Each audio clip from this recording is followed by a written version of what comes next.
Sundays podcast, a Christian podcast that explores the gospel message and encourages holding God's word close to your heart between Sundays. It's Nathan. I'm alone again. You know what that means. It's time for part 3 of our long hiatus, long wait, whatever you want to call it, our Unity series that we started quite a while back. Today we are talking about unity in a relationship. And I want to preface this by saying that, this relationship that we're going to talk about today, it doesn't have to necessarily be a romantic relationship, right? It could be a friendship. It could be the relationship with you and your parents. It could be a relationship with you and a sibling or, anything like that, right? I also want to preface this by saying that I'm going to allude to my wife today. Her name is Courtney. So if I say Courtney or if I say my wife, that's who I'm talking about. Don't freak out on me. I'm going to start by going to Colossians chapter 3, verse 14. And we're gonna start there. We're gonna be in a couple different places. I'm gonna try to keep this kind of short, kind of concise, to really get the message across here. So Colossians chapter 3, verse 14. And it says, "And above all these things, put on charity, which is the bond of perfectness." Right? And oftentimes in the Word of God, the word charity and the word love are interchangeable with each other, right? You could use charity to describe love. You could use love to describe charity, right? You could flip them and it wouldn't really change the context of the verse. So it starts with love. It says, "And above all these things," so above all the things that you could do in a relationship, above all the things that you could do for somebody, it starts with love, right? Love is the first thing that you should do. Love is the most important thing that you should do. If you can't love somebody, you'll never have unity with them. Right. I think about when me and my wife Courtney got married. Right. The day we got married back in November was not the first time that I told her that I loved her or that I showed her I loved her. Right. It took some time. It took planning. It took, all of these different things to get to that moment. But it started with I had to show her that I loved her. I had to show her.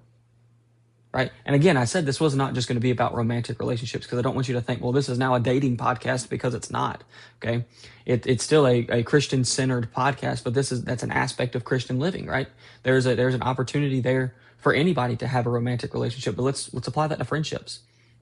If you can't love your friends, if you can't, work with your friends out of love, then there's going to be no unity in that friendship, right? Love is the key to whatever relationship you get into, whatever it is. And it starts with love. If you can't love them, how can you expect to be able, to live in unity? I'll answer that question. It's a rhetorical question. You can't. You can't expect to be able to live in unity with each other. You just can't, right? I think about and this is not the case, so I don't want you to leave, this episode thinking, man, that Nathan guy and his wife, they just argue all the time. Because we don't argue all the time.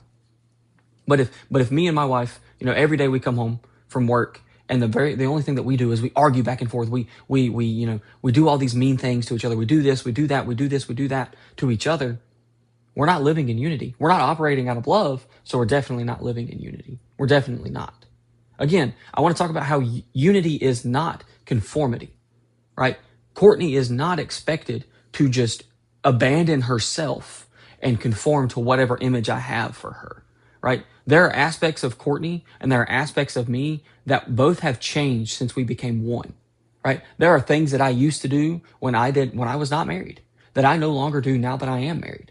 There are things that Courtney used to do when she wasn't married that she no longer does now that she is married. But there are things about us that are still the same, okay? So again, unity is not conformity. It's coming together to an agreement. There are things that I want to do. There are things that Courtney wants to do. There are things that I want to do that she doesn't want to do. There are things that she wants to do that I don't want to do. But guess what? It's about coming to an agreement. It's about saying, look, we're going to do whatever's best for our family. We're going to do whatever's best for our relationship, right? Again, it's not always easy. And I'll tell you from firsthand experience, right? Living in unity in a relationship is not always easy. But it is 100% always worth it. Okay? We're going to be now over in Romans chapter 12. Romans chapter 12. I'll give you a second to get there. I'm going to get a sip of my water while you're turning there. Romans chapter 12, starting in verse 16. It says, "Be of the same mind, one toward another. Mind not high things, but condescend to men of low estate. Be not wise in your own conceits. Recompense to no man evil for evil. Provide things honest in the sight of all men. If it be possible, as much as lieth in you, live peaceably with all men. There's a whole lot going on here. We're going to kind of work our way from verse 18 back up through to verse 16. We're going to start there at the very beginning of verse 18 where it says, live peaceably. If it's possible, live peaceably. Now, I know there are extreme cases where it is like impossible to live peaceably with somebody. It's just not going to work. Okay, I understand that. But if it's possible, live peaceably. Don't just stir up trouble because you can, because you have the ability to. You also have the ability to live in unity. So maybe let's try that. Maybe let's choose that in our relationships rather than, oh, well, I'm going to drag up this stink that happened forever ago, right? I have a point written about that, and I was getting ready to get there, but my mind works faster than my mouth does sometimes. My grandparents last year, I'm pretty sure it was last year, have been married for 50 years. Okay. So I'm recording this on April 25th, 2026. If my grandpa woke up this morning and decided to drag up something from April 25th, 1980, what good does it do? What good does it do? I have a point written down that if the problem has been resolved, then let it be resolved, right? Verse 17 tells us to recompense to no man evil for evil. That word recompense means to repay.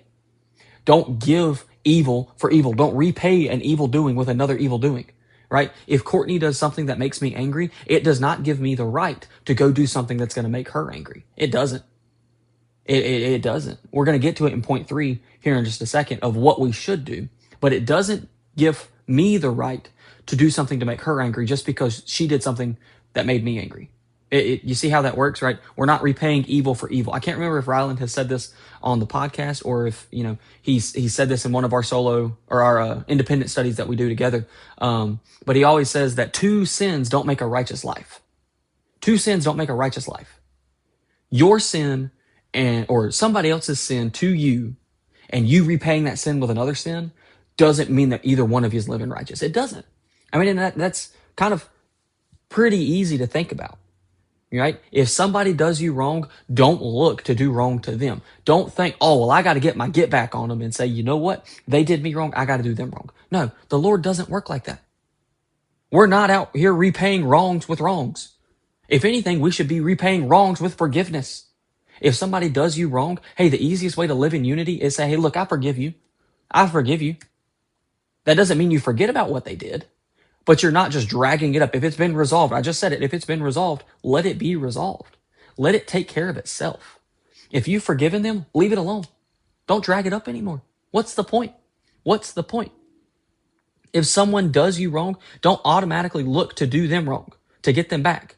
It goes back to my first point of that you have to love each other. You have to love each other, right? I was thinking about it, earlier as I was trying to get my notes together for this. But I don't know if anybody's ever been like this before, but if you tried to keep, a record of everything anybody has ever done to you, right? Let's say, me and Courtney, right? We've known each other for about 3 years, 2 years, somewhere in the ballpark there. After a while, it all kind of runs together. If she's listening, just know I love you.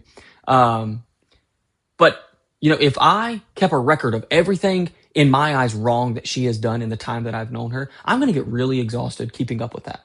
Really exhausted keeping up with that. Because what's the point? What's the point of keeping up with it? What's the point of doing any of that? If all I'm going to do with it is, on September 9th of 2024, you did this to me. Who cares? I forgave her then. So why am I dragging it up now? Why am I dragging it up now? Verse 16, I really want to hit this. I don't have this written down, so I'm going to try to not really chase like a rabbit here and go way off in the deep end and then this be like an hour long a tangent. But verse 16 says, be of the same mind one toward another. Be of the same mind one toward another. I often think about people who hold double standards, right?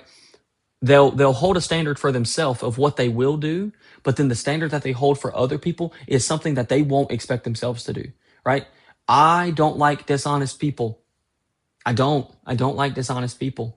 But if I go around and lie to everybody, but I say I don't like dishonest people, I'm not being of the same mind one toward another. I'm not holding myself to that same standard. I'm not.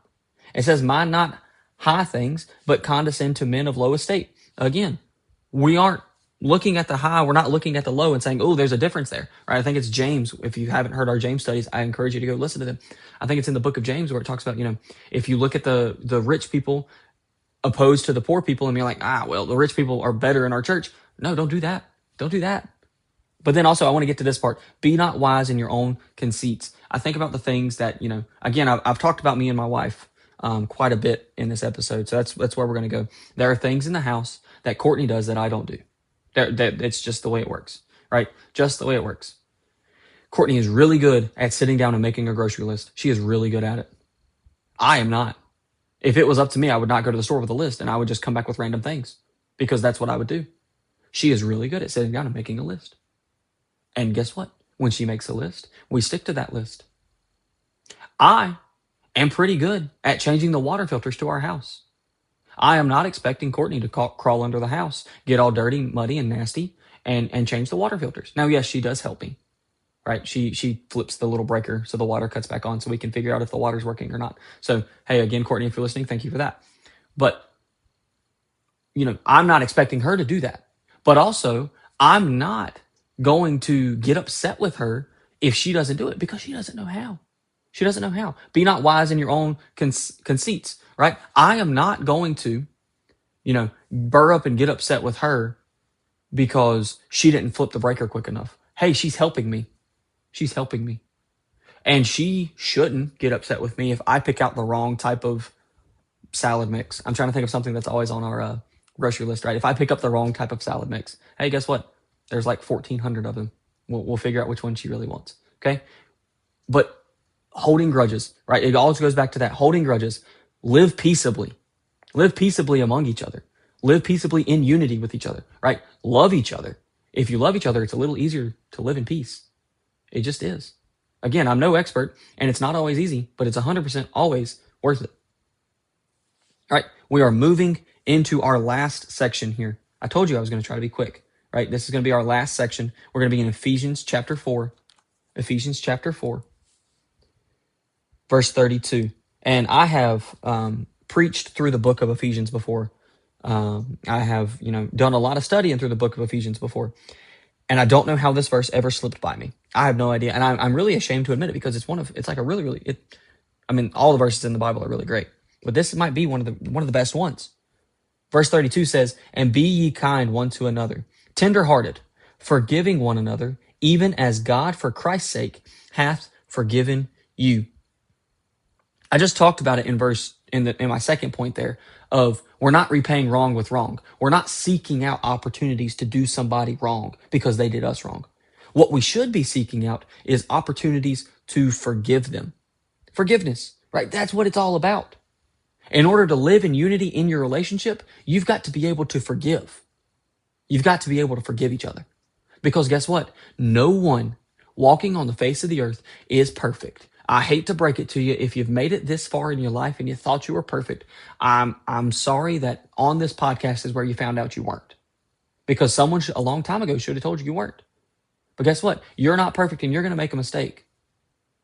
But it's up to the people around you living in a relationship with you, whether it's a romantic relationship, whether it's a friendship, whether it's your parents or your siblings or, whoever, to forgive you when you do make that mistake.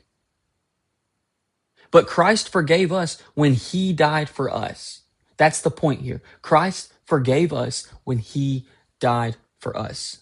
In order to live in unity, we have to be able to forgive each other. I spent however long talking about, hey, you can't hold grudges. You're going to be exhausted if you try to keep records of what people do to you, right? You're going to be this, you're going to be that. You shouldn't be repaying evil with evil, but you should be repaying evil with forgiveness.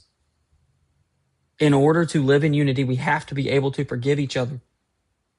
If we can't forgive, we can't move on. The whole purpose of a relationship with somebody is to move in the same direction towards a common goal. I think about a football team, right? Oftentimes we get on this podcast and we relate things back to sports. That's what we know, okay? But I think about a football team. There was a moment, I'm going to date myself here, right? I graduated high school in 2019. So it was the 2018 year. It was football. And I was a senior. We were playing football. And there was a stretch in our season. It was a month-long stretch. We had 3 games in that month, and we had our bye week. And for those of you that don't know sports, the bye week's where you just don't play, right? You pretty much just practice. That's all you do that week. So there was a month where we didn't win a football game. And I remember we played, I can't remember who we played, but I remember we played a game and we lost. It wasn't close. We lost pretty bad. And our coach got us there in a huddle, and he said, something's got to change. We haven't won a game in a month. Something's got to change. And we set out that next week at practice with a new goal in mind, to be better than we were the day before. To be better than we were. And guess what? Everybody had that mindset, to be 1% better than we were the day before. And soon enough, we got to be pretty good. Soon enough, we made it to the state championship. Now, we will not talk about what happened in the state championship. We're not going to talk about it, okay? If you know, you know, okay? But we made it to the state championship. That was our end goal, right? Our end goal was making it there. Actually, our end goal was to win it, but winning didn't happen. But I think about all the things that did come out of that, and like all the lessons that I learned. I wouldn't trade it for anything. I don't know how we got here. But if you are working in unity with somebody, the whole key to working in unity or living in unity is having a common goal, right? Me and Courtney's common goal for our marriage is to bring honor to Christ through whatever it is we do. Our goal is to bring honor to Christ. That's what it should be. And if it's not that, then we've missed the mark. Or if one of our goals is to bring honor to Christ and the other one is, and someone else's goal in our relationship is to bring honor to themselves, we're pulling in opposite directions and we're not going to get anywhere, right? You've seen tug of war be played. If you've ever been to an elementary school field day, you've seen tug of war be played. You pit 2 teams against each other and they pull and they pull and they pull hard as they can in opposite directions to see which one's going to give up first. Oftentimes that's the way we treat our relationships. We pull and we pull and we pull and we pull in opposite directions, seeing which one of the 2 people is going to give up first. And they're like, yes, I win. Or I lost. Now I have to conform to what they want to do. We just talked about it in point 1 here. Unity is not conformity. Unity is not you saying, dang, I lost. Now I have to do what she wants to do. No. Unity is knowing, hey, it might not be exactly what I want to do, but it's going to be for the betterment of our relationship. It's going to be for the betterment of the kingdom of Christ. So I'm going to go do it. Okay, so to recap everything that we've talked about so far, because we've talked about a lot, and we've kind of, like I said, we've gone through it kind of quick. So I want to make sure that you've got your points. If you take notes, listen to this, or if you just listen. Okay. Unity in a relationship starts with love. If you can't love somebody, you'll never live in unity. You have to live peaceably, which you can only do by living in love and living in unity. Okay? Don't stir up trouble just because you can, right? Don't be a pot stirrer. Don't do any of that. And you've got to forgive each other. You've got to forgive. You got to forgive each other to work towards that common goal, which should be having unity in your relationship. Listen, I hope that you've got something from this. I hope you've, again, it's been a long time since we've talked about the unity study. So I know every time that we've done a James study, Ryland has mentioned, hey, the unity study's coming. Well, guess what? It came. So hopefully you've listened to it. If you haven't listened to any of our previous episodes, I encourage you to go find them and listen to them. We've also got a Spotify.